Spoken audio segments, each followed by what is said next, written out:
ఇక north south అంటూ విభజిస్తారా? దేశాన్ని ముక్కలు చేసే మాటలు ఆపాలే. రాజ్యసభలో కాంగ్రెస్ పై ప్రధాని మోడీ ఫైర్.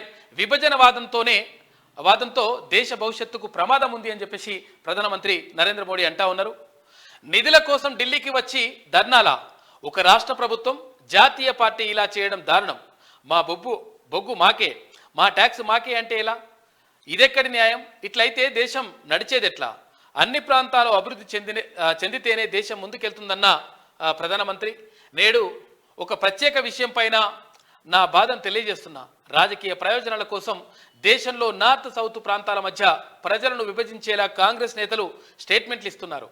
ఒక రాష్ట్ర ప్రభుత్వం ఇలాంటి భాషను మాట్లాడుతుంది. దేశానికి ఇంతకన్నా చెడ్డ విషయం ఇంకొకటి ఉండదు. ఇలాంటి మాటలు దేశానికి మంచివి కావు. ఇవి దేశ భవిష్యత్తును ప్రమాదంలో పడేస్తాయని చెప్పేసి ప్రధానమంత్రి నరేంద్ర మోడీ చేసినటువంటి వ్యాఖ్యలు చూసుకోవచ్చు.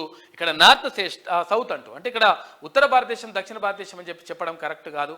మొత్తం భారతదేశం అంతా కూడా ఒకటి అని చెప్పేసి ప్రధానమంత్రి నరేంద్ర మోడీ చెప్తా ఉన్నారు. అయితే ఇక్కడ దక్షిణ భారతదేశానికి సంబంధించి కొన్ని అంటే రాష్ట్రాల్లో ఉన్నటువంటి కొంతమంది నేతలు అంటే వ్యాఖ్యలు చేస్తూ ఉన్నారు.